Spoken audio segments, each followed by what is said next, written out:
नमस्कार साथियों, आप सबका पुनः स्वागत है श्रद्धा वेद पुराण में। तो आज हम लोग डिस्कस करेंगे श्रीमद् भगवद गीता अध्याय 6 श्लोक अर्थ 30। इससे पहले हम लोगों ने अध्याय 1 से 5 तक सभी श्लोक अर्थ सरल हिंदी भाषा में दोनों ही चैनल श्रद्धा एस्ट्रो ज्योतिष, श्रद्धा वेद पुराण में अपलोड कर दिए हैं। आप में से कोई भी व्यक्ति भगवद गीता को सरल हिंदी भाषा में समझना चाहता है, आप हमारे चैनल में आए, जहां आपको प्लेलिस्ट सेक्शन में सभी अलग अलग वीडियो सरल हिंदी भाषा में मिल जाएगी। शुरुआत करते हैं आज का श्लोक। भगवान श्री कृष्ण अर्जुन को समझाते हुए कहते हैं, जो पुरुष संपूर्ण भूतों में सबके आत्मरूप मुझ वासुदेव को ही व्यापक देखता है और संपूर्ण भूतों को मुझ वासुदेव के अंतर्गत देखता है, उसके लिए मैं अदृश्य नहीं होता और वह मेरे लिए अदृश्य नहीं होता। बहुत ही सुंदर अर्थ है। कई बार एक दूसरे के साथ हमारा ऐसा धर्म चर्चा चलती है, शास्त्रार्थ चलता है कि कहाँ है ईश्वर, कहाँ है, मुझे दिखा अगर है तो देखिए, ये एक नास्तिक व्यक्ति के लिए वो संभव ही नहीं, क्योंकि वो तो स्वयं बोल ही रहा है कि नहीं है। जब नहीं है तो उसको बताने का, क्योंकि मोक्ष जो है वो समझाने का नहीं, समझने का विषय। तो ये तो एकदम अनर्गल तर्क हो जाएगा, इसलिए उसको उसके हाल पर छोड़ देना चाहिए। बाकी सब चीजों के लिए प्रयास किया जा सकता है, माने उसको आप कह सकते हैं भाई आप इन शास्त्रों का अध्ययन करें, लेकिन आप माने धर्मपरायण होने के लिए तो कह सकते हैं, लेकिन आपने जो स्वयं मानकर सीखा, आप उसी मान्यता से उसको सिखा दे, ऐसा संभव नहीं। जो वो मान्यता ही नहीं उसके पास, तो कैसे वो मुक्ति को जान जाएगा। माने आप मेरी बात समझ पा रहे होंगे। धर्म अर्थ कामना पूर्ति के लिए आप उसको प्रयास कर सकते हैं, लेकिन मोक्ष के लिए आप उसको प्रयास नहीं कर सकते। माने वो स्वयं जब तैयार होगा व्यक्ति, तभी वो उस दिशा में जा सकता है। उसने द्वार बंद कर रखे, कैसे? वो कहेगा भगवान नहीं दिखता है, कहता मुझे तो दिखता है। और वो जो बोल रहा है दिखता है, उसको वास्तव में दिख ही रहा है। वो इसमें कोई माने भ्रांति या उसका केवल भक्ति है, इसलिए वो उसको वास्तव में दिख रहा है। हम अपने शास्त्र को केवल भाई पुस्तक में लिखा वाक्य नहीं मानते हैं, वो शास्त्र है, वो सही है। प्रहलाद को खंबे पर भगवान का आभास नहीं हो रहा है, खंबे पर भगवान दिख रहा है। ठीक हो गया? तो ये समझना है कि जब व्यक्ति ईश्वरमय हो जाता है, हर जगह बोलते हैं ना, मुझे तो नहीं दिखता, दिखा मुझे तेरा ईश्वर है, उसको दिखाने का कोई प्रयास नहीं करना है, क्योंकि हिरण्याकश्यप को नहीं दिखेगा। उसको तो उसकी जब उसका माने उसको बोलते हैं ना, उसको दंड देने के लिए जब ईश्वर प्रकट होगा, वो भी जब उसका अधर्म का गठरी भर जाएगी, तब उसको, और वो भी कौन सा रूप? जो दंड देने के लिए आया है। उसको वहां प्रेम मूर्ति ईश्वर की, अपनत्व, अपनापन वो नहीं दिखाई देगा। तो ये आपको ध्यान रखना है। किसी को प्रूफ करने, किसी को साबित करने के लिए अगर कोई आपसे धर्म चर्चा करता है, रहने दीजिए। क्यों? आप उसको माने धर्म का मार्ग तो बता सकते हैं, लेकिन वो चीजें जो बहुत बड़े प्रयासों से, बड़ी तपस्या से, गुरुओं के आश्रम में रहकर, आजकल के समय पर गुरु लोग समझते हैं गुरु माने बस जो हाँ में हाँ मिला रहा है, गुरु ने बात बोल दी वो कर। अगर गुरु सच में ही आप मानते हैं, तो गुरु कभी कभी आपको आपकी जो मान्यता है उससे अलग मार्ग भी बोल सकता है कि मैं तो ये मानता नहीं हूं, मुझे तो नहीं लगता है। और गुरु से डांट भी लग सकती है, फटकार भी लग सकती है, दंड भी हो सकता है। अगर हमने कोई गलती की है तो गुरु, और उसके लिए तैयार रहना चाहिए। प्रभु आपने मुझे सदमार्ग दिखाया है, अगर आप मुझे दंड भी देना चाहते हैं, मैं तैयार हूं। ठीक है? तो आप जब भी कभी ऐसा गुरु दीक्षा, गुरु आश्रम, तो इसका मतलब पूरी तरह समझना होगा कि गुरु धारण करने का अर्थ यानी मैं कई वर्षों तक गुरु आज्ञा में रहा हूं। अब गुरु बनाने का अर्थ केवल ये नहीं है कि भाई हाँ, हमें किसी ने गुरु मंत्र दे दिया, वो हमारे सामने वही बातें करता है जो मेरे मन के अनुकूल है। जैसे ही कुछ वो प्रतिकूल बातें करता है तो मैं उसको डिनाई कर देता हूं, मैं नहीं, ऐसा थोड़ी होता है। तो फिर वो गुरु थोड़ी, माने एक प्रकार का वो हमारा एग्रीमेंट जैसा है कि भाई दिखावा, सांसारिक दिखावा।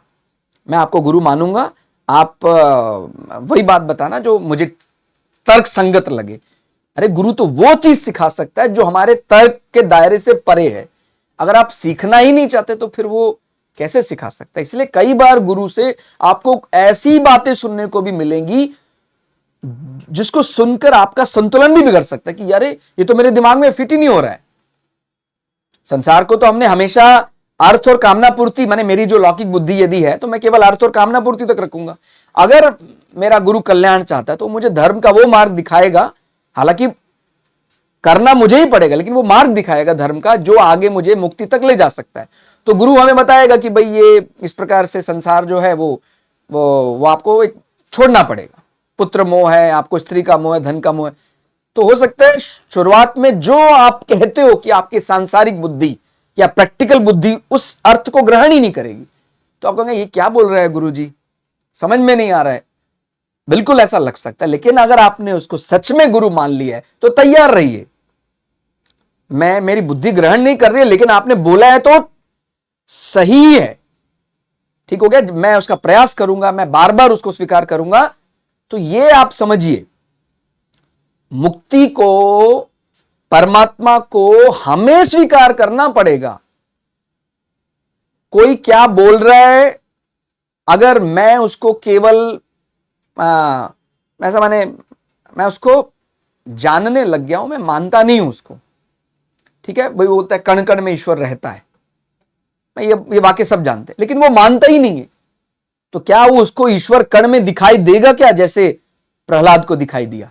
वो नहीं दिखाई देगा, ठीक हो गया। तो ये बात समझनी अच्छे से, जो पुरुष संपूर्ण जगत, इस चराचर जगत में सबके आत्मरूप मुझ वासुदेव को ही व्यापक देखता है, वो अपने में भी दूसरे में भी, वस्तु, व्यक्ति, स्थान, सब में एक रूप से उस परम तत्व परमात्मा को देखता है। और वो परम तत्व उससे अलग नहीं है, वो परम तत्व वो ही है, और संपूर्ण भूतों को मुझ वासुदेव के अंतर्गत देखता है, ठीक हो गया। माने ये अलग अलग वाक्य लग सकते हैं, एक ही है। जितने भी चराचर जगत में प्राणी हैं, वस्तु हैं, वो सब ब्रह्म है, या ब्रह्म में वो सब वस्तुएं हैं। जब इस प्रकार से वो देखने लग जाता है तो फिर वो सांसारिक दृष्टि से भी उसके लिए अदृश्य नहीं माना जाएगा, उसके लिए वो दृश्य हो जाएगा, प्रकट हो जाएगा। कहता है दिखा विष्णु कहां है?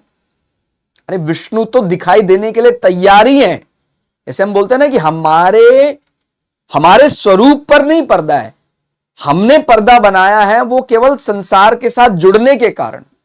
माने अगर आप वास्तविक स्वरूप देखना चाहते हैं तो संसार का जो नकली पर्दा हम मान के बैठे, हम संसार के हिस्से हैं, जैसे वो पर्दा हटाएंगे तो ईश्वर तो है ही सामने। बात समझ में आ रही? विष्णु या भगवान के किसी भी परमात्मा स्वरूप को समझने के लिए, देखने के लिए हमें प्रयास नहीं करना है। हमें प्रयास करना है जो हमारा मन बुद्धि इस संसार के साथ चिपक गया और हम अपने आप को सीमित मानने लगे हैं, उससे फिर स्वार्थ भावना, ईर्ष्या, द्वेष सब अलग अलग उत्पन्न होने लगा है। मोह जनित क्रोध, लोभ, ये सब उत्पन्न होने, इससे से हमें फिर वो विजिबल ही नहीं हो पाता है। तो आपको हर जगह, हर वस्तु, बीच का जो हिस्सा है वो सब परमात्मा स्वरूप ही दिखाई देगा। माने कोई वस्तु और मेरे बीच में जो स्थान है वो भी परमात्मा में दिखाई देगा। थोड़ा और सरल शब्दों में समझें, साधक की सोच कैसी होती है? ये सभी मैं ही हूं। साधक जो है, बार बार वो जो ध्यान योग का साधक है उसको, ये सभी मैं ही हूं, या मुझ में यह सब समाये हैं, दोनों ही दृष्टि से वो एक रूपता आ जाती है। ये सब मैं ही हूं, या ये सब माने मुझ में ही सब समाया हुआ है, ठीक हो गया। जो भक्त सब देश, काल, वस्तु, व्यक्ति, पशु, बहुत ही स्पेसिफिक होकर बताया गया, संसार के जितने भी शब्द हैं, कुछ भी जीव, कुछ व्यक्ति, पशु, पक्षी, देवता, यक्ष, राक्षस, पदार्थ, परिस्थिति, घटना आदि मैं में मुझे ही देखता है, मैं भी सदा उनके पास उसी प्रकार दिखाई देता रहता हूं, कभी उससे ओझल नहीं होता। हर जगह, पशु में, पक्षी में, पेड़ में, यक्ष राक्षस में, सब में वो उसको देखता है। तो कहता है फिर मैं भी उसको उसी प्रकार देखता रहता हूं, ऑब्जर्व करता रहता हूं। हमारा संबंध फिर वन वे नहीं, टू वे चलता है। वो मुझे देख रहा है तो मेरी बताई हुई बातें उसको मिलेंगी। नहीं तो क्या हो सकता है, मैं समझ रहा हूं लेकिन ईश्वर की इच्छा क्या है वो मुझे समझ में नहीं आ रही। अनायास ही आपके मन में वो ईश्वर क्या जानता है, क्या सोचता है, प्रकट होना शुरू हो जाएगा। तभी तो हम भयमुक्त होते हैं, तभी तो हमारा डर समाप्त हो जाता है। तो पहले तो हमें यही शुरुआत करना है, मुझे हर जगह, हर परिस्थिति में एक रूपता, एक परमात्मा ही दिखाई दे।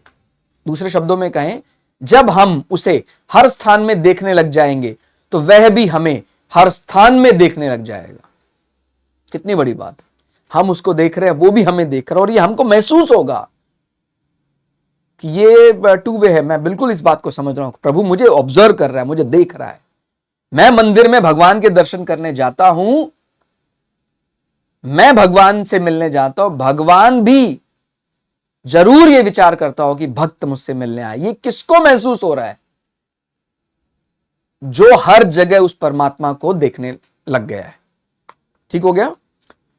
परमात्मा तभी तक हमको नहीं दिखता या ओझल रहता है जब तक हमारा मन बुद्धि, अब कहता है कि मैं तो मानता हूं, मैं अब कई व्यक्ति इस वाक्य का इस्तेमाल करते हैं कि नहीं मैं मानता हूं, लेकिन इसकी शुद्धता की वारंटी, गारंटी आपको लेनी पड़ेगी। अगर आप मानते हैं तो वो दिखाई देना ही चाहिए। ये बात समझ लीजिए अच्छे से।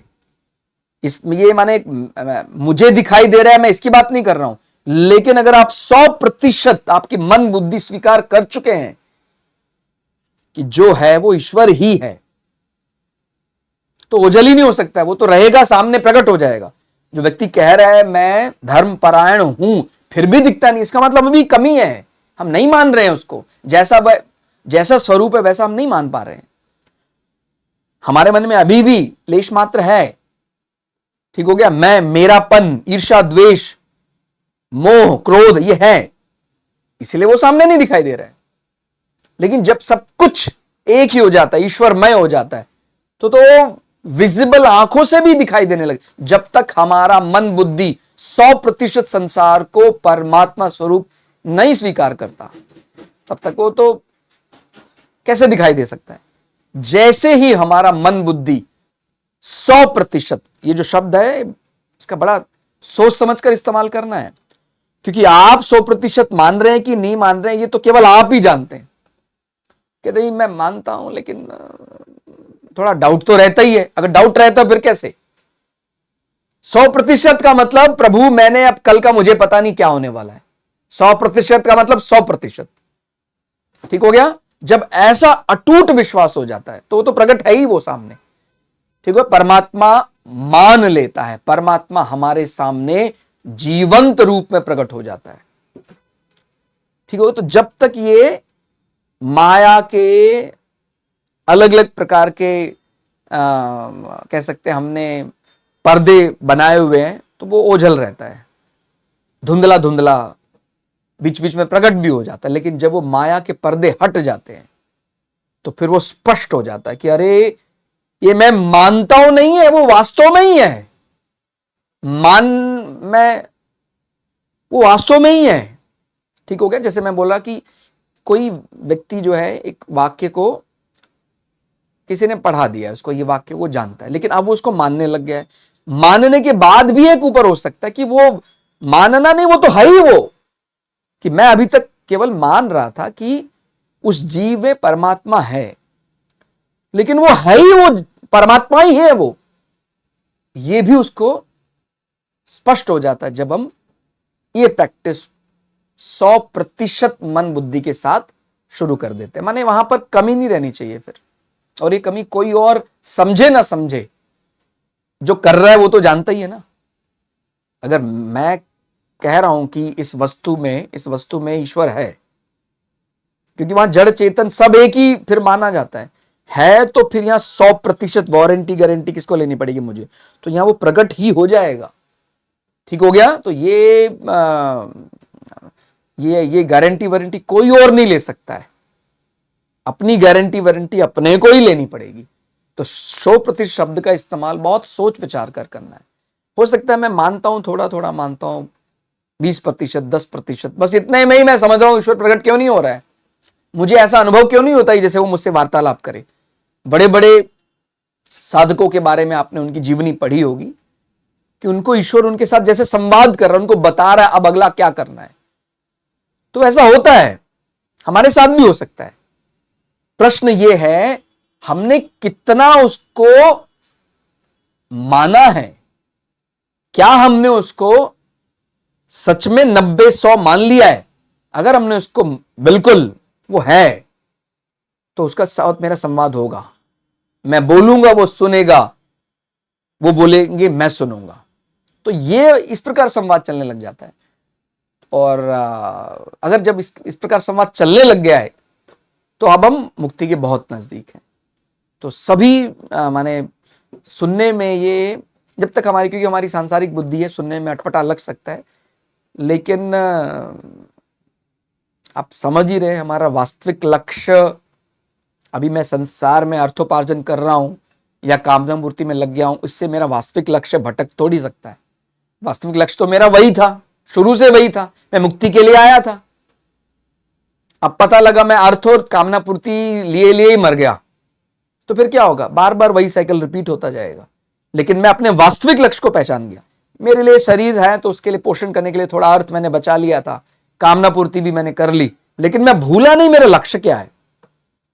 इसलिए जितना समय जरूरी था उतना मैंने अर्थ और कामना पूर्ति को दिया और फिर मैं मुक्ति मार्ग पर चल पड़ा। तो मैं अपने एक ही जीवन में अपने वास्तविक लक्ष्य तक पहुंच गया, जहां मुझे वो मिल गया जिसके आगे और कुछ नहीं, कुछ और पाना शेष नहीं है। फिर सब लोग कहते हैं ना वो चाहिए मुझे जो परम लक्ष्य है, परम शांति। तो परम लक्ष्य, परम शांति कहां है? मुक्ति, मोक्ष। तो बहुत ही सुंदर अर्थ मिला। तो जो भी व्यक्ति कभी आपको ऐसा लगे, कह रहा है ऐसा, कि भाई उसको ऐसा समझाने का प्रयास नहीं करना है। हरी इच्छा, ईश्वर की कृपा होगी तो अपने आप ही समझेगा। उसको केवल आप सद्मार्ग तो दिखा सकते हैं, भाई भगवान का जप कर, संध्या उपासना कर, तो तुझे बुद्धि में ऐसा भगवान के लिए आदर सम्मान प्रकट होगा। तो फिर जब सब कुछ ईश्वरमय हो जाएगा तो शायद तुझे मुक्ति के लिए उत्कंठा जाग जाए। और अगर नहीं उत्कंठा जाग रही है, सीधा अर्थ ये कि वो अभी एलिजिबल ही नहीं हुआ है। अब जब एलिजिबल नहीं हुआ है, भाई जो कह रहा है भाई मैं एलिजिबल नहीं हूं, आप तो एलिजिबल, आप तो बता दो मुझे, ऐसा नहीं होता है। आप पहले शिष्य बनने के लिए एलिजिबल होंगे तो ही गुरु आपको सिखा सकता है। अब कोई ग्रेजुएशन का सब्जेक्ट है और कोई फर्स्ट क्लास के बच्चे को समझाने का प्रयास करेगा तो ये तो गलती है ना, उसके समझ में नहीं आएगा, कहेगा नहीं ऐसा हो ही नहीं सकता है। इसीलिए पहले हम उसके लिए एलिजिबल हो जाएं। अगर ग्रेजुएशन करना चाहते हैं तो हमारा एक क्राइटेरिया है, वो पूरा कर लेना पड़ेगा। तो मुक्ति समझाने का नहीं, समझने का विषय है। आप खुद ही अगर समझ गए मुक्ति क्या है, कर लिया आपने, अपने लक्ष्य पूरा हो गया, आपका सब ऋण भार सब उतर गया, फिर आपको कोई पाप और पुण्य में नहीं फंसा सकता है। ठीक है ना? क्योंकि आप समझते हैं ये सब संसार के रहते ही आपने उसकी सहायता करनी चाहिए थी, आपने उसको दया करनी चाहिए थी, ये सब रहता है। लेकिन जैसे ही आप मुक्ति को समझ गए, आपके लिए दया भावना, ये दान, वो सब फिर समाप्त हो जाता है। लेकिन ये बात ध्यान रखनी, जब तक संसार में है हम उसको 100% कैसे मान सकते हैं? 100% का मतलब होता है वो अब संसार के लिए एलिजिबल नहीं है, डिसअपियर हो गया। ठीक हो गया? तो अपने को ये बात ध्यान रखना, जैसे ही हम अपने मस्तिष्क की दृष्टि से 100% हो जाते हैं, ईश्वरमय हो जाते हैं, ईश्वर ही हो जाते हैं, फिर संसार में रहकर करना क्या है? तो ये बात उस अर्थ से भी समझनी है आपको कि जब हमारी मन बुद्धि 100% स्वीकार कर लेती है तो फिर हमारे लिए जो माने जो ये वास्तव में तो परमात्मा हर जगह है, लेकिन वो इनविजिबल है, वो फिर विजिबल हो जाता है हमारे लिए। और जो केवल संसार विजिबल है वो फिर वैसा नहीं दिखता है जैसे सामान्य संसारियों को दिखता है। वो रूप जो संसारी के लिए है वो फिर हमारे लिए इनविजिबल हो जाएगा, और जो वास्तविक संसार है जैसा ईश्वर में, वो हमारे लिए विजिबल हो जाएगा। ठीक है, तो ये श्लोक अर्थ में फिलहाल इतना ही। श्लोक अर्थ आपको कैसा लगा कमेंट करके जरूर बताइएगा। मिलते हैं अगले श्लोक अर्थ में। जय श्री भगु पराशरा, जय श्री शुक्राचार्य, नमस्कार।